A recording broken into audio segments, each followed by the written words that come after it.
¿Y si te dijera que la ciencia puede explicar exactamente lo que sintió Jesús en la cruz? No estamos hablando de símbolos, estamos hablando de dolor real, físico, brutal. Hoy vas a descubrir paso a paso lo que el cuerpo humano sufre al ser crucificado, según médicos forenses, desde los latigazos que arrancaban carne, hasta los clavos que perforaban nervios y el momento en que su corazón literalmente explotó. Quédate hasta el final, porque en el último capítulo vas a entender por qué la ciencia no puede explicar cómo sobrevivió tanto tiempo.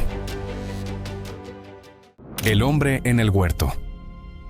Lucas 22:44. Y estando en agonía, oraba más intensamente, y era su sudor como grandes gotas de sangre que caían hasta la tierra. Jesús sabía que la hora se acercaba. En el huerto de Getsemaní, mientras sus discípulos dormían, él caía al suelo quebrado en espíritu. Pero no solo su alma sufría, su cuerpo también comenzaba a desmoronarse. Según la medicina, lo que vivió es un fenómeno real, hematidrosis. Bajo un estrés insoportable, los vasos capilares que rodean las glándulas sudoríparas se rompen, haciendo que la sangre se mezcle con el sudor. Así, la piel se vuelve extremadamente frágil. Su calvario no empezó con los clavos, sino con el peso del amor. La noche sin sueño. Isaías 53:3. Despreciado y desechado entre los hombres, varón de dolores, experimentado en quebranto.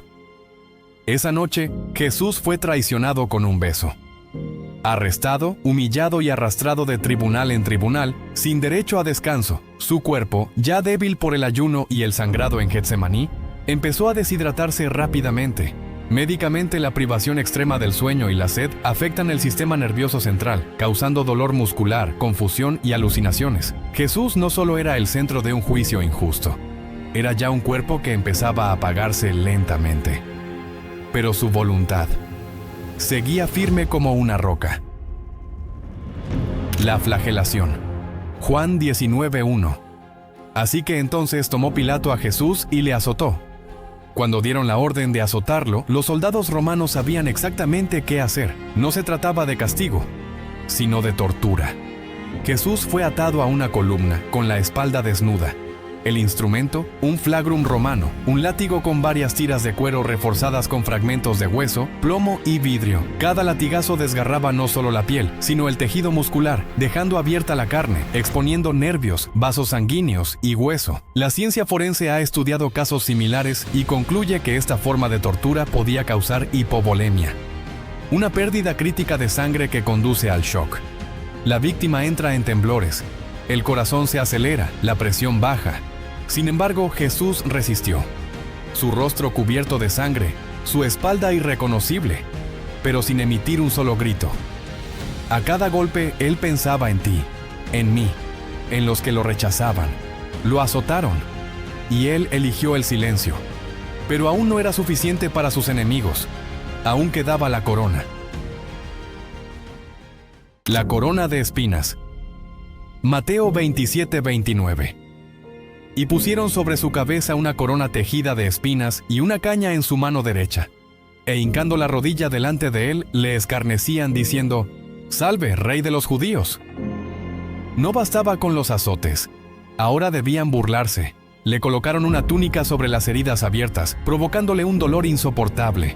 Y luego la corona. No era simbólica. Estaba hecha con ramas de espino de más de 2 centímetros de largo, afiladas como cuchillas. El cuero cabelludo humano es una de las zonas más irrigadas por vasos sanguíneos y rica en terminaciones nerviosas. Las espinas perforaban profundamente, causando dolor punzante, hemorragia abundante y posibles lesiones neurológicas, como el compromiso del nervio trigémino, lo que genera dolor facial intenso e insoportable. Los soldados se reían, escupían, se burlaban, le golpeaban la cabeza con una vara, haciendo que las espinas penetraran aún más. Pero Jesús no gritó. No pidió ayuda, solo soportó, como un cordero, humillado públicamente, y aún así, rey. Pero lo que venía después no se comparaba, debía cargar el instrumento de su ejecución. El camino al Calvario. Juan 19:17.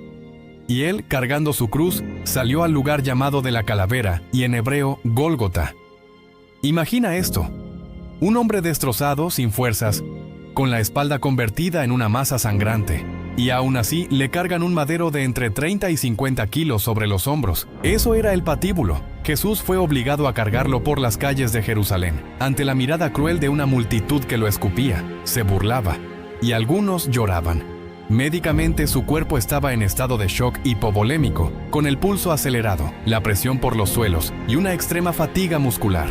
Cada paso dolía, caía y al caer, el madero se clavaba en sus heridas. La sangre seguía corriendo. El calor del mediodía hacía la deshidratación aún más brutal. Un hombre, Simón de Cirene, fue obligado a ayudar, pero solo un tramo. Jesús continuó solo, no por orgullo, por amor. Pero el destino no era el camino, era el madero mismo. Y si este video te está gustando, lo que viene te va a encantar. Pero antes, si tú crees en Jesús, comenta ahora mismo: Jesús vive. Vamos a llenar los comentarios con fe, y que el mundo vea que todavía somos más los que creemos. Los clavos. Salmo 22:16. Horadaron mis manos y mis pies. Cuando llegaron al Gólgota, lo acostaron sobre la cruz.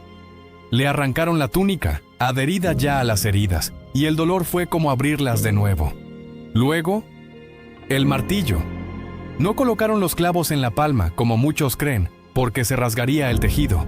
Lo hicieron en la muñeca, donde se encuentra el nervio mediano. Perforarlo provoca un dolor que recorre todo el brazo como una descarga eléctrica, causando parálisis y espasmos. Luego, sus pies fueron fijados con un solo clavo, atravesando el espacio entre huesos del tarso.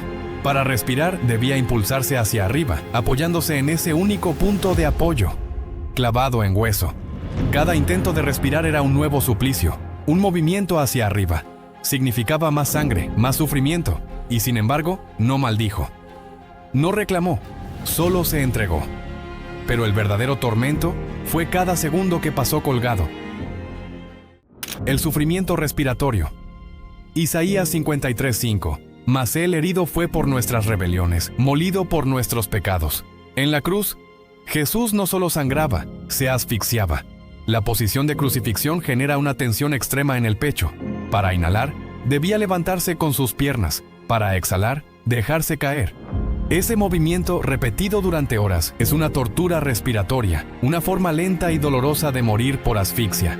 La falta de oxígeno provoca hipoxia cerebral, visión borrosa, confusión, alucinaciones. Además, su cuerpo probablemente acumuló líquido en los pulmones, provocando edema pulmonar, haciendo que respirar fuera como ahogarse estando de pie. Y aún así, habló: Padre, perdónalos, porque no saben lo que hacen. Cada palabra fue una puñalada en sus costillas y una declaración de amor.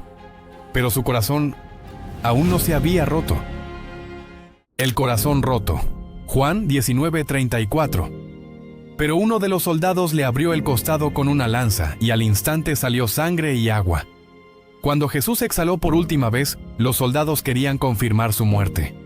Uno de ellos con una lanza perforó su costado. Y sucedió algo que asombraría incluso a un médico moderno. Salió sangre y agua. La ciencia sugiere que Jesús murió por un derrame pericárdico. El corazón, bajo tanto estrés, se rompe literalmente, acumulando líquidos alrededor. También pudo haber tenido hidrotórax, es decir, líquidos en la pleura que recubre los pulmones. La lanza perforó ambos, y brotó el símbolo del sacrificio, sangre y agua. Médicamente su corazón se rompió. No en sentido figurado, sino literal. Y así, hasta su último suspiro, Jesús dio todo, pero aún tenía fuerzas para hablar una última vez. Las últimas palabras, Lucas 23:46. Entonces Jesús, clamando a gran voz, dijo: Padre, en tus manos encomiendo mi espíritu. Y habiendo dicho esto, expiró. Cada palabra que pronunció en la cruz fue un milagro fisiológico. Su cuerpo no debía resistir tanto. Cuando dijo, tengo sed, era un síntoma de deshidratación extrema. Su lengua se pegaba al paladar. Su garganta estaba seca, los labios partidos. Dios mío, ¿por qué me has abandonado?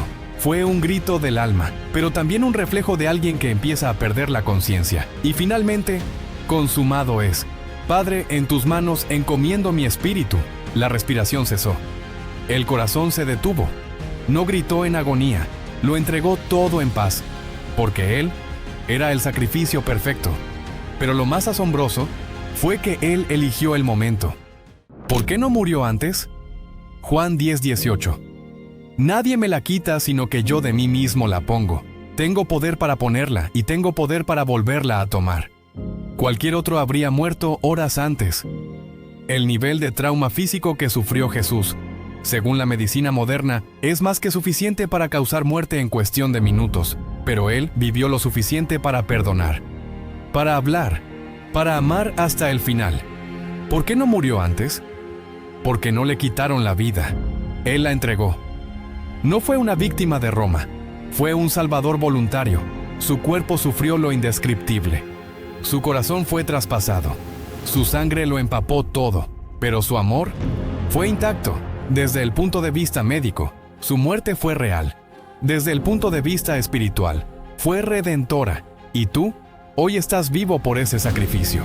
Y si este video te impactó, prepárate porque lo mejor está por venir. Aquí te dejo otros videos que te van a fascinar y que no te puedes perder.